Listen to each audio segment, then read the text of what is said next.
الرحمن الرحيم.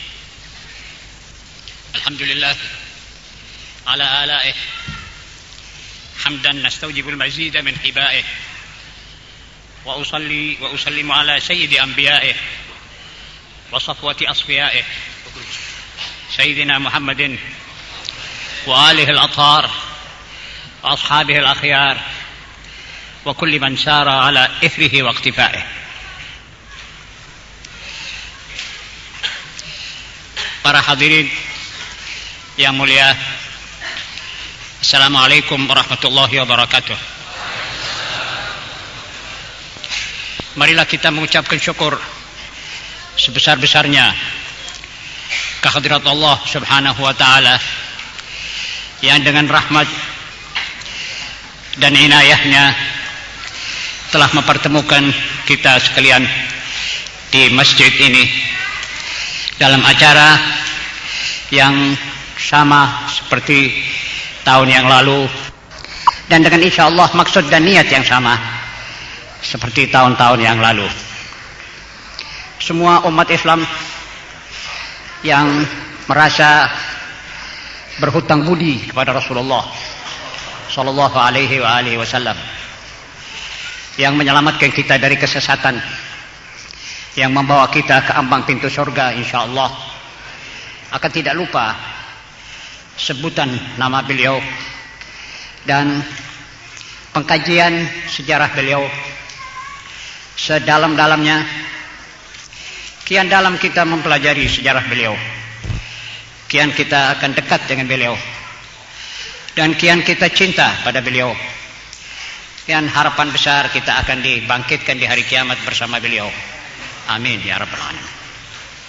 Kemudian saya atas nama yayasan dan dewan guru seluruhnya mengucapkan terima kasih atas perhatian saudara pada undangan YAPI, atas perhatian saudara pada majelis maulid ini, baik yang datang dari jauh maupun dari dekat.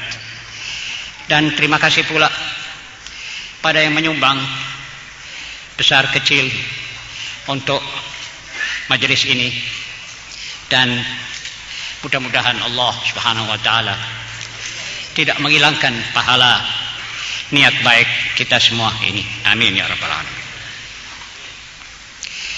Untuk apa YAPI mengadakan majelis maulid? Tentu kita semua sudah paham bahwa seperti tadi disinggung, maksud YAPI dan majelis ini adalah keridhaan Allah Subhanahu wa taala dengan mengagung-agungkan nama manusia yang diutusnya sebagai rahmah lil alamin, yang menyebut-nyebut nama beliau dengan penuh ikhlas dan hormat. Karena itu kami memohon rahmat Allah dari rahmat manusia yang diutus menjadi rahmatan lil alamin, yaitu Nabi Muhammad sallallahu alaihi wasallam. Kemudian kami juga mengharapkan syafaat beliau di hari kiamat, syafaat yang tidak dapat tidak,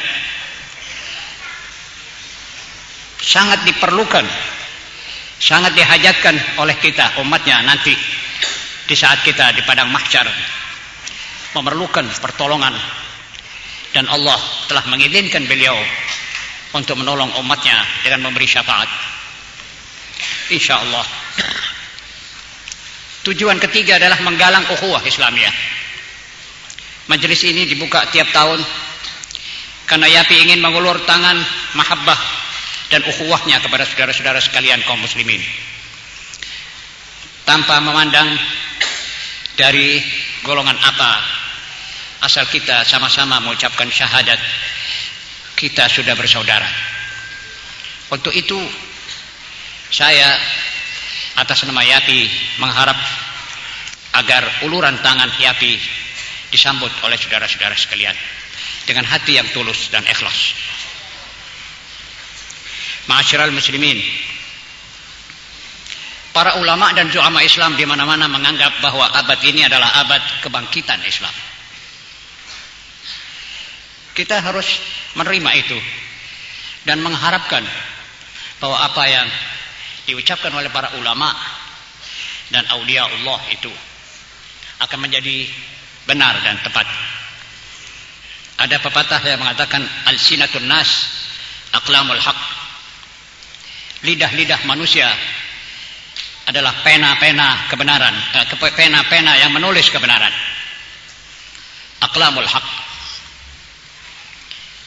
Mudah-mudahan apa yang kita harapkan itu disembadani oleh Allah Subhanahu wa taala, dan abad ini benar-benar menjadi abad kebangkitan dan seterusnya menjadi abad kemenangan Islam sekali. Amin ya rabbal alamin. Ma'asyiral muslimin, tetapi kita harus melihat di sisi lain, ke arah lain, arah musuh-musuh Islam di mana-mana. Mereka menganggap abad ini harus menjadi abad matinya Islam, hancurnya Islam di mana-mana. Itu maksud mereka. Dan maksud mereka ini sudah sebenarnya disinyalir oleh Allah sejak beberapa abad yang lalu dengan firman-Nya, A'udzubillahi minasyaitonir rajim. Alif Lam. A'udzubillahi minasyaitonir rajim. La tajidanna ashaddan nasi 'adawatan lil ladzina amanu al-yahud wal ladzina asyraku. Engkau hai Muhammad dan engkau hai muslim di tiap ruang dan zaman akan mendapatkan kaum Yahudi, paling getolnya umat yang memusuhi umat yang beriman, dan umat Islam. Keduanya walladzina asyraku, dan orang-orang yang musyrik. Begitu firman Allah yang menciptakan mereka dan menciptakan kita umat Islam, yang mengetahui batin mereka dan yang mengetahui batin kita. Kita barangkali pantas mengikuti dan memahami ayat ini, tidak bersifat pura-pura tidak mengerti hal itu. Walaupun hal ini kita serahkan kepada Allah Subhanahu wa taala. Mereka mengejar-ngejar Islam. Mereka enggan mendengar nama Islam itu disebut orang. Barangkali saya salah, tegurlah. Saya belum pernah mendengar seorang yang Yahudi mencintai Islam kecuali kalau dia masuk Islam. Seperti Leopold Weiss, dia masuk Islam, dia menulis tentang Islam tulisan-tulisan yang baik. Tapi kalau masih beragama Yahudi, betapapun zahirnya, tapi batinnya adalah sebagaimana yang disebut oleh Allah dalam Al-Quran. Al-Quran adalah kebenaran mutlak yang wajib kita ikuti dan kita percayai. Di dunia sekarang barangkali cuma ada 1-2 partai yang memakai nama Islam, atau apalagi negara yang memakai nama Islam. Sebab mereka musuh-musuh Islam tidak suka melihat itu.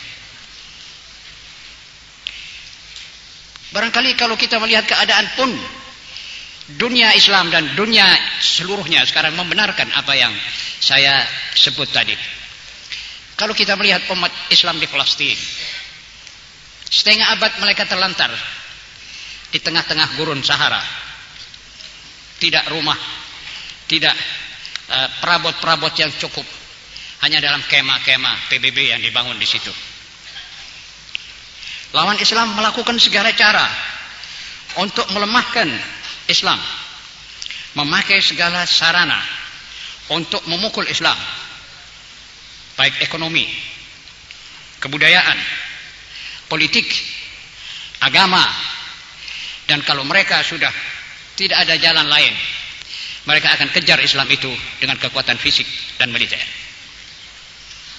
Lihatlah umat Islam di Afghanistan.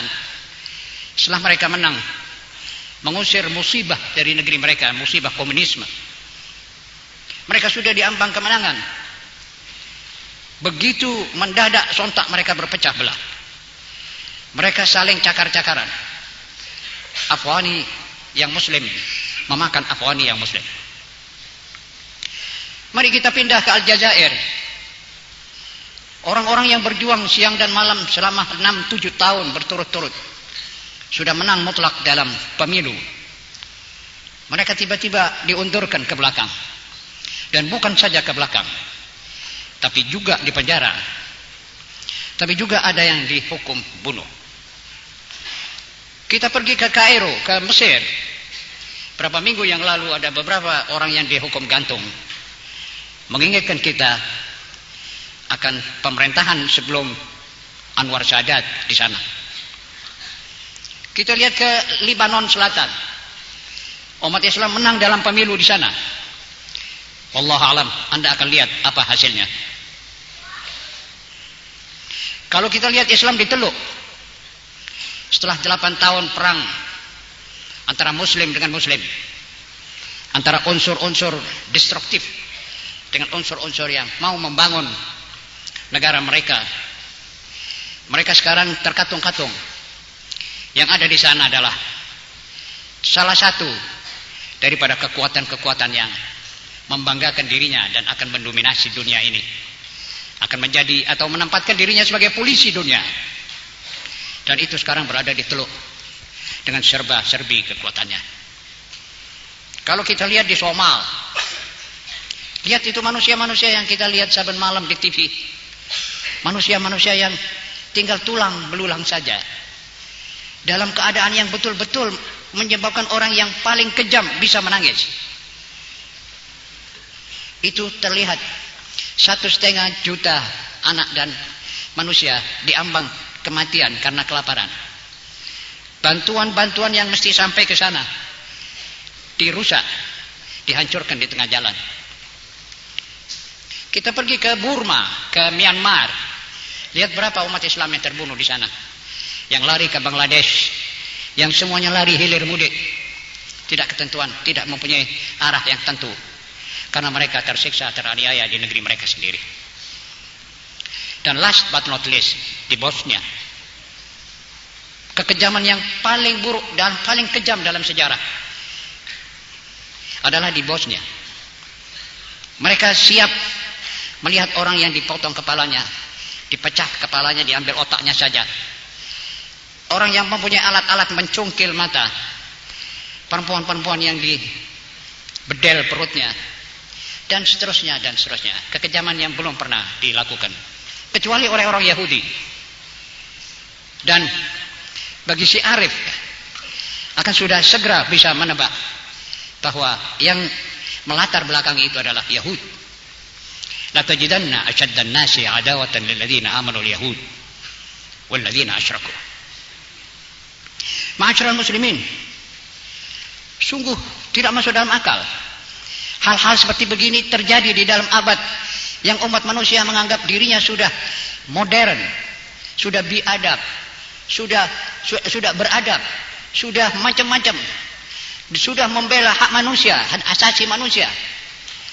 Sungguh mustahil. Kalau marga satwa dipelihara, kalau ikan-ikan kecil dan besar di laut dipelihara dari polusi, kalau kera dan beruang dipelihara, burung-burung yang berterbangan di cakrawala dipelihara supaya tidak kena polusi, tapi manusia dibikinikan. Tidak masuk dalam akal, wahai kaum muslimin. Tapi ini terjadi. Apa sebab? Sebab mereka melihat ini yang dianiaya adalah muslimin. Tidak ada tafsiran selain itu. Sebab pernah terjadi sesuatu insiden kecil seperti di tim-tim, bukan apa-apa. Kalau dibandingkan dengan Bosnia itu belum 1/100.000-nya kejadian. Dunia semuanya dibangkitkan dan tidak boleh duduk untuk mengurus tim-tim. Padahal tidak ada apa-apa. Insiden kecil yang mereka juga takdirkan. Ma'asyiral muslimin, ini